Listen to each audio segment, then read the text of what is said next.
우리 가슴에 손을 얹고 내가 새벽을 깨우리로다라고 고백하겠습니다. 시작. 내가 새벽을 깨우리로다. 아멘. 오늘도 복된 새벽 예배로 주님과 함께 하시는 우리 모든 성도님들 한 분 한 분 위에 주님의 크신 평안이 더욱더 함께 하기를 간절히 바랍니다. 오늘 기도하실 때 우리 김희선 성도님을 위해서 기도해 주시기 바랍니다. 오늘 오전에 출산 예정입니다. 산모와 아이가 잘 평안하게 건강하게 회복할 수 있고 출산할 수 있도록 또 함께 기도해 주시기 바랍니다. 오늘 말씀에 보면 방언과 예언에 관해서 사도 바울이 다시 한번 권면을 합니다. 오늘 말씀에 보면 여성은 교회에서 잠잠하라라고 해서 여성들은 교회에서 아무 말도 하지 말아야 되는가라고 저희가 의문을 품을 수 있습니다. 이것은 보편적인 일반적인 여성들에게 교회에서 아무 말도 하지 말라는 것이 아니라 초대교회 때 사도 바울이 고린도 교회 안에서 특정한 소수의 여신도들이 이제 교회 안에서 여성들이 문제를 일으켰을 때 그 문제를 일으키는 여성들에게 이제 권면을 하고 있는 말씀입니다. 교회에서 함부로 교회의 질서를 무너뜨리는 그런 발언이나 일들은 하지 말라는 것입니다. 여성이든 남성이든 교회 안에서 질서를 무너뜨리는 사람들에 대해서는 단호하게 사도 바울이 권면을 하고 있는 것입니다. 그러면서 뭐라고 말하고 있냐면 왜 질서를 지키지 않았냐면 이제 26절과 28절의 말씀에 보면 그 이유가 나와 있습니다. 제가 26절부터 28절까지의 말씀을 읽어드리겠습니다. 그런즉 형제들아 어찌할까 너희가 모일 때에 각각 찬송시도 있으며 가르치는 말씀도 있으며 계시도 있으며 방언도 있으며 통역함도 있나니 모든 것을 덕을 세우기 위하여 하라. 만일 누가 방언으로 말하거든 두 사람이나 많아야 세 사람이 차례를 따라하고 한 사람이 통역할 것이요. 만일 통역하는 자가 없으면 교회에서는 잠잠하고 자기와 하나님께 말할 것이요. 아멘. 26절에서 28절까지 말씀해 보면 이제 교회 안에서 예배를 드릴 때 여러 가지 순서가 있는데 그 중에서도 갑자기 방언을 하는 사람들이 예배 중간에 갑자기 나서서 막 자기 나름대로 방언을 하기 시작했다는 것입니다. 그래서 사도 바울이 오늘 26절에서 28절까지 말씀해 보면 방언을 하지 말라는 것이 아니라 교회 안에서도 방언을 할 때 질서를 지켜서 하라는 것입니다. 그래서 26절에서 28절 말씀에 보면 방언을 하더라도 모든 것을 덕을 세우기 위한 목적으로 하라라고 권면을 합니다. 그리고 방언을 할 때도 막 이 사람 저 사람 막 예배 시간에 막 방언을 하는 것이 아니라 하게 되면 순서를 지켜서 두세 사람이 하고 방언을 하게 되면 통역을 하라는 것입니다. 은사 중에 방언을 하는 은사가 있고 또 은사 중에 방언을 통역하는 은사가 있습니다. 방언은 우리가 듣기에 알아들을 수 없는 어떤 외국어라든지 우리가 알아들을 수 없는 어떤 언어로 기도를 하는 것이잖아요. 그런데 은사 중에는 그 방언의 은사를 통역하는 은사도 있다는 것입니다. 그러니까 교회 안에서 방언을 할 때는 많은 사람들 앞에서 방언을 할 때는 그 방언을 하는 사람도 두세 사람씩 질서를 지켜서 하되 그리고 그 방언을 통역할 수 있는 은사를 받은 사람이 같이 그 방언은 어떤 기도의 내용입니다라고 통역할 수 있을 때 같이 교회 안에서 공개적으로 그렇게 방언을 하라는 것입니다. 그것이 교회 안에서 방언을 할 때의 질서였습니다. 그리고 사도 바울이 또 이번에는 예언에 관해서 말씀을 합니다. 32절과 33절의 말씀을 우리가 한번 같이 읽어보겠습니다. 32절과 33절의 말씀을 같이 읽겠습니다. 시작. 예언하는 자들의 영은 예언하는 자들에게 제재를 받나니 하나님은 무질서의 하나님이 아니시요 오직 화평의 하나님이시니라. 아멘. 이번에는 교회 안에서 예배 시간에 예언하는 자들에 대해서 어떤 질서를 지켜야 되는지를 말하고 있습니다. 교회 안에서 예배 시간에 예언을 하는 자들은 예언하는 자들의 영은 예언하는 자들에게 제재를 받나니라고 되어 있습니다.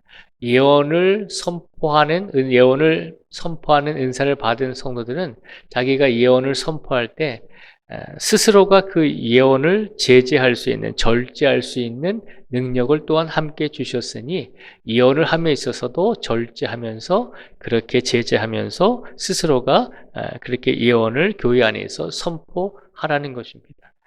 우리가 하나님의 말씀을 예언의 은사를 받았다라고 했을 때 예언을 선포하잖아요. 그런데 우리가 중요한 것은 그 예언이 하나님께서 주신 예언인지 분별할 수 있는 능력도 분명히 필요한 것입니다. 그러니까 교회 안에서 어떤 사람들이 나는 하나님의 예언의 은사를 받았습니다. 그래서 이렇게 성도들에게 해야 됩니다라고 이야기하는 경우가 종종 있습니다. 물론 교회 안에서 살다 보면 목사인 저에게도 하나님께서 이렇게 말씀하셨습니다라고 이야기하면서 이렇게 말씀하시는 분들이 있습니다. 물론 그분들이 거짓된 예언이다라고 단정할 수는 없습니다. 그러나 우리가 기억해야 될 것은 교회 안에서 하나님의 말씀으로 예언을 하실지라도 우리들은 그것을 분별해낼 수 있는 지혜를 달라고 기도해야 한다는 것입니다. 그래서 예언을 하는 자도 스스로가 절제할 수 있는 그런 능력을 하나님께서 주셨으니 쓸데없는 예언은 하지 말아야 된다는 것을 말씀하고 있습니다. 그러면서 33절에 보면 우리가 교회 안에서 영적인 은사를 받았을 때 그것을 함부로 사용해서는 안 된다라고 하는 것을 말하면서 사도 바울이 그 이유에 대해서 말씀하고 있습니다. 33절에 보면 우리가 교회 안에서도 많은 은사와 선물이 있고 능력이 있는데 그 능력을 함부로 무질서하게 사용하지 않아야 되는 것은 33절에 보면 하나님은 무질서의 하나님이 아니요 오직 화평의 하나님이시기 때문이다 라고 말하고 있습니다. 우리 하나님은 화평의 하나님이시니 우리가 받은 하나님의 선물, 하나님의 은사, 우리가 가지고 있는 영적인 능력을 가지고 교회 안에서 무질서하게 행동하면 안 된다는 것입니다. 우리 하나님은 화평의 하나님이신데 화평의 하나님께서 우리에게 그런 은사와 능력을 주셨을 때는 교회 안에 화평을 이루는 성도가 되라고 그런 능력을 주셨다는 것입니다. 그러니까 나는 이런 능력이 있습니다. 나는 이런 놀라운 영적인 능력이 있습니다. 그것을 가지고 교회를 혼란하게 하면 안 된다는 것입니다. 가만히 생각해 보면 우리가 육체적인 삶을 살아갈 때도 질서가 필요하잖아요. 길을 건널 때도 횡단보도를 건널 때도 빨간불에 건너면 안 되잖아요. 질서가 있잖아요. 그래서 초록불에 우리가 보통 파란불이라고 표현을 하는데 파란불에 횡단보도를 건너야 되잖아요. 우리가 육체를 가지고 살아가는 이 세상 속에도 질서와 도덕과 윤리가 존재합니다. 그 질서와 도덕과 윤리가 무너질 때 법이 무너지는 것이죠. 도덕과 윤리와 그리고 그런 기본적인 질서가 무너질 때 사회는 혼란으로 빠지게 되는 것입니다. 하물며 육체적인 삶도 질서와 도덕과 윤리가 필요한데 영적인 삶 속에서도 분명히 질서가 필요하다는 것입니다. 그래서 교회 안에서도 영적인 삶을 이루어 나갈 때, 예배를 드릴 때, 성도와 간의 교제를 이룰 때, 교회 안에서 어떤 행사를 하더라도 항상 영적인 질서가 분명히 필요하다는 것입니다. 그 영적인 질서는 하나님이 화평하신 분이니 교회의 화평을 이루기 위해서 우리가 모든 영적인 질서 또한 지켜 나가야 한다는 것입니다. 오늘 사도 바울은 말합니다. 교회 안에서 우리가 영적인 은혜와 영적인 선물을 받았을 때 그것을 가지고 교회 안에서 사용하고 교회 안에서 우리가 많은 사람들을 위해서 그것을 우리가 그 능력을 활용할 때 교회 안의 화평을 위해서 우리가 그 능력을 질서 있게 행하라는 것입니다.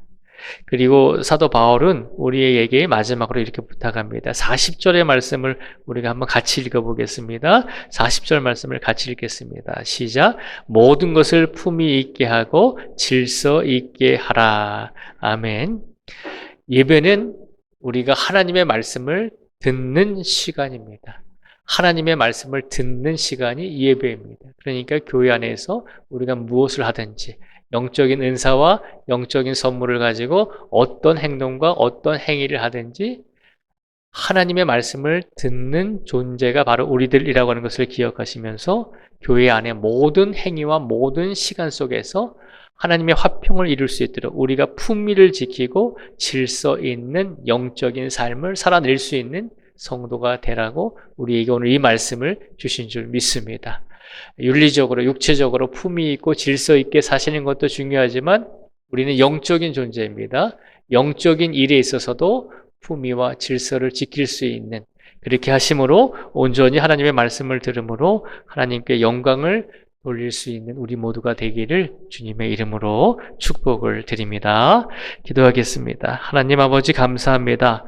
오늘도 우리의 삶 속에서 육체적인 삶이 진행될 것입니다. 아버지 하나님, 우리가 사회에서 육체적인 삶을 살아가면서도 질서와 도덕과 윤리를 지켜야 한다는 것을 알고 있습니다. 그런데 하물며 우리에게 주신 우리의 영혼을 가지고 하나님께 영적으로 예배드리고 하나님께 영적으로 영광을 돌릴 때 우리가 질서를 지키지 않고 영적인 무질서를 행하면서 살아오지는 않았는지 우리 자신을 되돌아보게 하여 주시옵소서. 때로는 우리가 눈에 보이는 것들에만 너무 집착을 해서 우리 육체적인 삶의 질서를 지키려고만 애쓰며 살지는 않았는지, 눈에 보이지 않는 우리의 영적인 삶을 위해서 우리가 하나님께서 원하시는 대로 영적인 질서를 지키기 위해서 최선을 다하면서 살았는지 우리 자신을 되돌아보게 하여 주시옵소서. 오늘 시간 간절히 간구하오니 오늘 우리의 삶 속에서 육체적인 삶뿐만 아니라 영적인 삶 속에서도 품위와 질서를 지키며 하나님과 동행하며 하나님의 말씀을 들으며 살아갈 수 있는 우리 모든 성도들이 되게 하여 주시옵소서.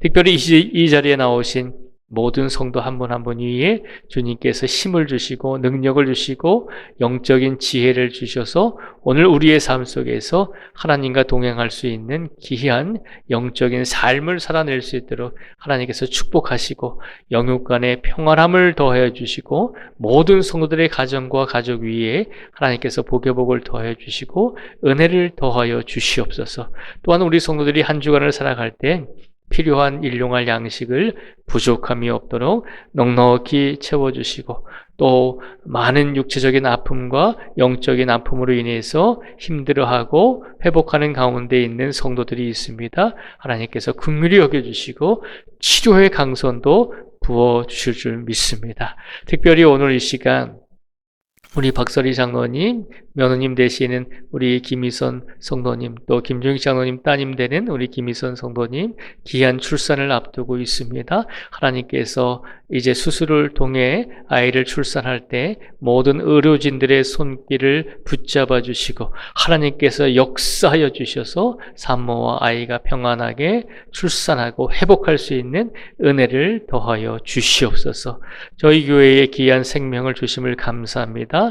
모든 영광을 하나님께 돌릴 수 있도록 우리 모든 성도들이 함께 기도할 수 있도록 오늘 시간 역사하여 주시기를 간절히 간구하오며 오늘도 하나님께서 모든 성도들의 자녀들, 귀한 후손들, 천대 만대에 이르는 후손들에 이르기까지 복의 복을 더하여 주시기를 간절히 간구하오며 예수님의 이름으로 기도드립니다. 아멘.